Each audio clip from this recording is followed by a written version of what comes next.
And here it is, guys, 2024 Nissan Sentra. This particular one is the SR trim level, which is the highest trim available for this model year. And today, thanks to Gettle Nissan in Sarasota, I'm going to be able to take you on a complete tour of this vehicle.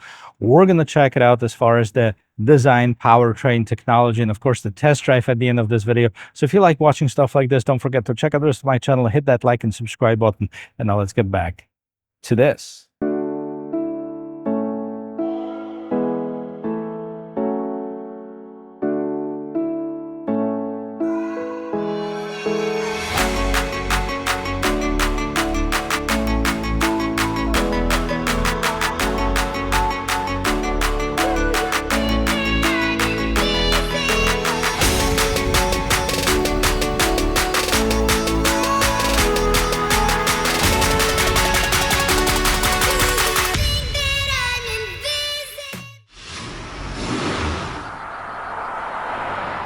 If you live in the United States, you're very familiar with the name Sentra. However, if you live anywhere else in the world, you might have heard about the Nissan Sunny, Nissan Pulsar, Nissan Suru, Nissan Sylphy. Those are the names that were associated with the compact sedan that we have for you today. Now, it started off as a subcompact sedan, and then it changed the classification to the compact sedan. However, according to the EPA, it's classified as a mid-size sedan because it really grew in size over the years. Now, they were very popular, I remember, back in the 90s when they had several different trim levels, including, of course, the SERs.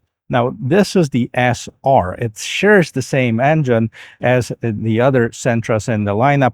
And today, I'm going to tell you what it is. Well, we're going to start with the design of this particular one. This current generation Sentra came out for 2020 model year. For 2024, we have a slight refresh. I was kind of waiting for the full redesign, but let's see what we have. As far as the headlamps, we have LEDs, but that's only on the SV and SR trims. Still have the incandescent turn signals, but I could have sworn on the previous gens we had the LED. Now, bigger grille that's encased in this black chrome. We have the big Nissan logo, SR on one side, and overall nice and clean look. Well, let's take a look underneath the hood to see what powers it up. And the only engine option for 2024 model year for the Sentra is a 2-liter 4-cylinder naturally aspirated engine, 149 horsepower, 145 pound-feet of torque, made it to an Xtronic CVT transmission, which is the new transmission. So we're going to see how it drives at the end of this video. Now, it's also important to mention that the gas mileage is actually really good, 30 in the city, 30 on the expressway, or 30 in the city and 40 in the expressway if you go for the lower trims. Now, that's pretty good considering this is not a hybrid vehicle. Now, it still has the prop stick on the side and then some sound insulation underneath here. We're going to see how it drives later on. And overall, I really like the shape of it. It kind of looks like the Mini Altima. It's nice, sporty, and stylish. This particular one, we have the dual color design on it. So we have the black roof, which is an extra option, by the way, and the white color at the bottom here. 18-inch rims are standard. We have the alloy wheels, all four-wheel disc brakes on the top of the line model here, and then the piano black mirrors with the turn signal indicators. Yes, you do have the smart entry system on this vehicle. It looks pretty sharp. Now, I got to tell you, no wonder they classify it as a mid-size sedan as an EPA, because this vehicle is 182 inches long. So definitely a lot bigger than the first Sentras that we've seen back in the 80s and the 90s. And here is the back of it. I really like it. Now, sporty, right? It's got those sleek lights. We have the LED and incandescent, so you can see the turn signals, and the reverse lights are incandescent. We have the SR on one side, Nissan logo in the middle. We have this trunk lit spoiler, and here at the bottom, kind of wish that they incorporated this exhaust a little bit better into the design. I think I know what they were going for, creating this massive exhaust, but hey, it doesn't really match the performance of this vehicle. Well, let's pop this trunk open. And now, do we have the trunk opening here on this new and refreshed remote? Yep. Push the button that opens up. So on the remote itself, we have the remote start, lock, unlock, hold for the trunk, panic button, and this is the redesigned Nissan remote. And of course, this is not a full power trunk feature. It just pops it open so you can open up yourself. 14 cubic feet of cargo. This is probably the biggest in its space, so that's where Nissan really shines. We have the 40/60 split as far as the seats, and you have the spare tire underneath here. So this is what we have for cargo. Let's see what we have for passengers. And here I'll definitely give points to Nissan because check this out. This is all soft, right? Those inlays, this is leatherette, of course, not the real leather, but we have the soft armrest. We have the simulated carbon fiber trim, making it look a little bit different, a little bit more expensive. We also have a little bit more storage at the bottom of the doors. And here on this premium package, we have the leatherette seats as well. Nice and comfortable. It feels durable too. Time will tell if it is or not. Now you have the armrest with the cup holders right here in the middle. And if there was not enough reasons for the kids to fight in the back, there is one USB type A port right here. There's no vents, and only the passenger seat has a little bit of seat back storage. I adjusted the front seat to my regular driving position. I'm almost 6 feet tall. And let's see. The door now opens nice and wide. And let's check this out. All right. Well, it's actually not bad. Not bad at all. I wasn't expecting this. I still have about an inch, maybe an inch and a half above my head. I feel okay as far as the width and the shoulder room here. And I'm not touching the back of the driver's seat, which is kind of unusual in this class. However, you know, the Civic also has plenty of room here. So no shortage of room on the interior here in the back. Well, let's see what's going on in the front. And before I'll show you the interior, let's listen to the sound of the closing door. Actually pretty nice and solid. And here in the front, we have basically the same design as we've seen in the back, the simulated carbon fiber, nice soft inlays. We have the window mirror lock controls, Bose stereo. This is the premium feature on the vehicle. Sentra right here at the bottom, this is illuminated. We have the 6-way power adjustment on the driver's seat, and on the seats itself we have some nice stitching, a little bit slightly different color. We've seen it on the Altima SR, and it looks pretty good. The seat looks supportive. I haven't driven it for long enough to tell you if they are, but we're gonna definitely check this out. But let me jump inside and I'll show you the rest of this interior. Here it is, the interior of this 2024 Nissan Sentra. There's certainly some of the elements of this interior I would like improved, but overall it feels good. It definitely feels premium. Now this is not leather. It kind of looks like one, so I like that they did this contrast stitching over here. This is all hard plastic materials. The big square vents on the sides, but in the middle you have this turbine shape vents, and they're nice and powerful too. We're going to get back to the infotainment system. Let's start here with the steering wheel. Flat bottom steering wheel, and then you have the contrast stitching at the bottom here. We have a bunch of buttons on each side. We'll kind of go through and see what they do. This controls what's going on in the middle of this instrument cluster, basically. And then you have the seek, track, volume control, and back button. On the right hand side you have the cruise control and the adaptive cruise control too, so you have to then adjust the a gap between you and the car in front of you. So here is the setup as far as the instrument cluster. So you can see the analog displays as far as the speedometer and the tachometer, and right here in the middle we have slight customization. So here's what we can do. You can see the settings. Now this is a 7-inch display, kind of big for what it is. So VDC settings, driver assistance, eco mode settings, TPMS settings, cloud vehicle settings, maintenance, customized display, unit, language, and factory reset. That's what we have. And then you can scroll down through these different icons in here. See, we're in home button right now. Fuel economy 6.5 miles per gallon. Now the vehicle's got 17 miles probably been idling most of the time while the engine was on. Tire pressure will appear while driving. We have the trip meter, speed limit sign, tire pressure again. So audio is off right now. We have the Bose stereo, remember that. And then you have the safety systems on this vehicle. So forward, blind spot, and lane keep assist. Those are all on, and the audible settings are enabled. And back to your main settings. 98 degrees outside here. It says 11:13 p.m. I'm not going to tell you what time it is, but definitely not 11:13 p.m. So this is what you have as far as the instrument cluster. Let's move to the infotainment system now. This is where a lot of competitors have better, bigger, brighter monitors here, but this is not bad. I mean, let's look at the functionality here. So we have the connections. So let's take a look at this. We have the Bluetooth, we can connect the phone, Wi-Fi, you can enable vehicle hotspot, USB, of course we don't have it, and the apps. Now we don't have any apps. Now does it have the Android Auto and Apple CarPlay as a wireless connection? So let's take a look. So I'll select connections. We're going to add to the new phone. Bluetooth is off. Yep, I would like to turn Bluetooth on. And there you go. Let's see if we have something. I'm going to enable scan on my device.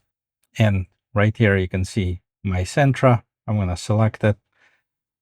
Easy peasy so far. It still says pairing. It's the same code. Yep, I'm going to pair it. Would you like to be the favorite device? Sure, why not? But mainly I want to check and see if it has the wireless Apple CarPlay, Android Auto, and it doesn't look like it does. It looks like it's only for the phone. So it says it's connected. All right, we're going to leave it at that for now. Let's see what else we have. Okay, we're not going to allow messages. Phone, audio, system. Of course, we have the Sirius XM. This is available for subscription, of course, AM, FM, Bluetooth audio, etc. Now go to my main menu. Here's the home button. Basically, it's going to show you what's going on here. And customize home menu. Here's your clock. I got to tell you, this display feels and looks already outdated as far as the type of font that they use, the colors, etc. I don't want you to download my phone book. However, what I want is the ability to see if there is a wireless Apple CarPlay and Android Auto. And yeah, Nissan Connect services, customize audio sources, home menu. Doesn't look like there is. System, voice, camera, others. These are your basic settings. So unfortunately, it does not. So I believe you have to connect it via cable. Not a huge deal. Kind of would be nice if they had it.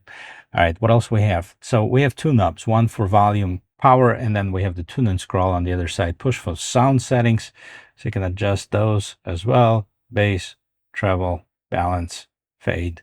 All right, old school type of deal. Camera. Let's take a look at this because we have this 360 watch camera. But okay, it looks good in theory. However, the grainy picture is something that again should be improved in my opinion. Let's put it in reverse. Let's see if anything changes. We have the active trajectory lines, kind of see what's going on around the vehicle. So let's see if I approach this vehicle in front of me, is anything gonna happen? Are we gonna start beeping? No, pretty darn close to it. So yeah, it doesn't look like there's anything that's going to happen here. So this is your camera system. We're going to back it up a little bit, see what else there is on this 2024 Sentra. Okay, now in the back, see, now approaching to the back, there's a sensors, and you can definitely hear that it warns you, but nothing in the front. Hey, I'm going to do it again, just for testing scientific reasons. Now I can basically just drive into this Jeep in front of me. Okay, so here's your camera. Okay, kind of wish that it was improved as far as the quality of it. All right, so this is your infotainment system. Now down here, you have the shortcut buttons, dual zone climate control, very nice. You also have the heated steering wheel and the heated seats, and some shortcuts for your climate control settings. Down here at the bottom, you can turn on and off that auto start stop feature. I guess that's the feature that nobody wants you to turn off because of the position where it's at. And then you have the 12-volt power outlet, auxiliary outlet, USB Type A, USB Type C. Engine start stop button. Here's your shifter. Shifter is actually nice, sporty too. And then we have this simulated carbon fiber trim around in the cup holders. You have a bit more storage here. And this is basically the interior of it. One more thing that I haven't showed you is this vehicle has a sunroof. This is just a smaller sunroof. And the only feature it has is a slide feature. It doesn't have the tilt. Or does it? No, it doesn't. So just a slight feature on the sunroof. Here's your light controls, sunglasses holder, and, part of the premium package, believe it or not, illuminated mirrors. Okay, so not standard on this vehicle, but this is the interior of this 2024 Nissan Sentra. Well, let's see what it costs and how it drives. As far as pricing, definitely Nissan shines here as well. So Nissan Sentra starts with the S model at $21,180. Definitely a nice starting price point. The SV starting at $22,110, and then the SR starts at $24,270. Now, if you get the premium package like we have on this vehicle, which is basically loaded, I don't think that there's an option that you can add to it, maybe some accessories, but it has the premium package that includes the power sliding glass roof, leatherette seats, 6-way power driver seats with 2-way power lumbar support, intelligent round view monitor, 8-speaker Bose premium audio system, sun visors with illuminated vanity mirrors, heated steering wheel, Nissan Connect services, and Nissan Connect with Wi-Fi hotspot. So that's $2,500. That's the package that, if you like a better stereo and nicer appearance of this vehicle, I definitely would suggest going with this. So premium paint on this vehicle is $675. You have the matte pocket lighting, door sill plates, carpeted floor mats with trunk mat, and the clear rear bumper protector. Total price with everything, including destination charge, $29,200. With Civics and Corollas and Elantras, going over $30,000 in the segment, that's definitely a nice value proposition for the potential buyer. Now, I want to adjust the seat and take it on the road and see how it drives.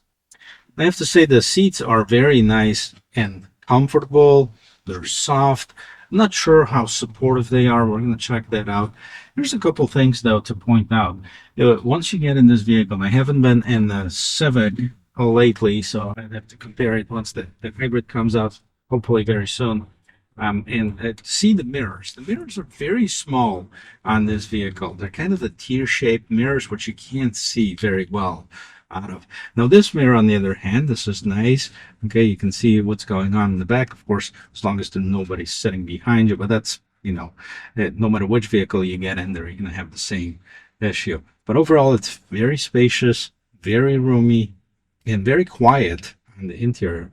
Definitely one thing that some of the competitors might have advantage of it, that they offer a variety of powertrains. With Nissan, this is it. You either like it or you hate it. If you go for a Civic, you have the turbocharged, you have naturally aspirated. Now the hybrid's coming in.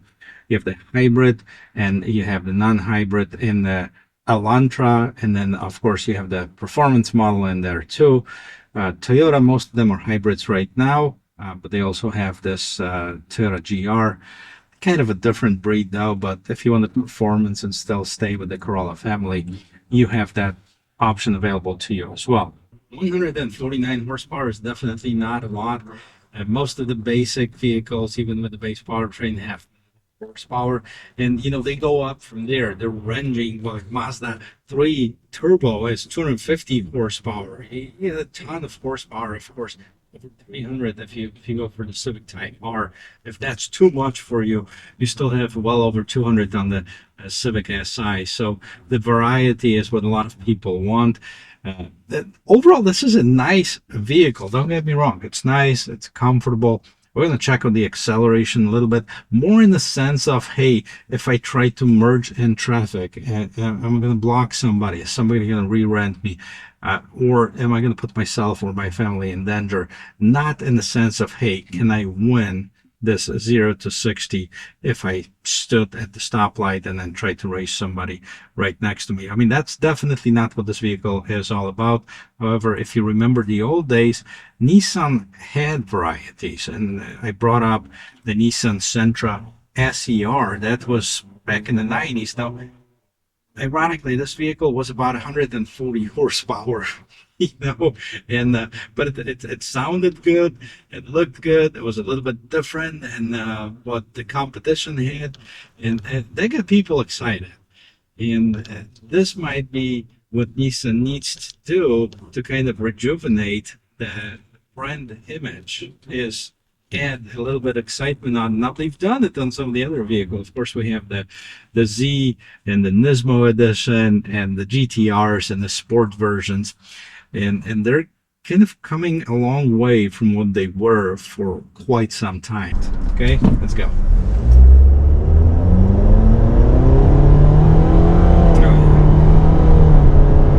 Pretty loud too. Man, we got 50. It was a long time. 50. I think it's about 8.5 seconds. Is it enough for the daily driving and merging in traffic? I think so. I don't think you have to worry about, although you have to pay attention and make sure that you allow yourself enough time when you are merging into, especially on a busy street, on a high-speed street. But listen, this is not bad. Of course, it could use some improvements. Every vehicle does. Like, maybe a nicer infotainment system, or at least a better quality camera. Now, it's got the 360, which is a great feature, right? But the display on it, honestly, it's not the greatest. Maybe a little bit more features here in the instrument cluster, but a lot of people don't care about it either. So it depends on what you're looking for. But if you're looking for a commuter vehicle, if you're looking for, something that's going to be, in the mid $20,000 range, that's not going to break your bank, it's going to be good on gas. I'm not sure as far as the reliability. I know this is a different CVT transmission than the one that Nissan had all these problems with. So hopefully they fix whatever issues they have. They're back to being good again. So time will tell. I kind of wish that they maybe offered some variety as far as the engines. Maybe, and I hate to say it, but maybe that engine that they put in the Rogue, the 1.5 liter turbocharged 3-cylinder, I mean, that might be a good fit for the Sentra, and maybe it will come. We'll see. Guys, thank you very much for watching. I hope you liked this video. I hope this was helpful and you learned one or two things from it. And if you did, then I've done my job. So help me grow the channel. Hit that like and subscribe button. I'll see you in my next video. Cheers.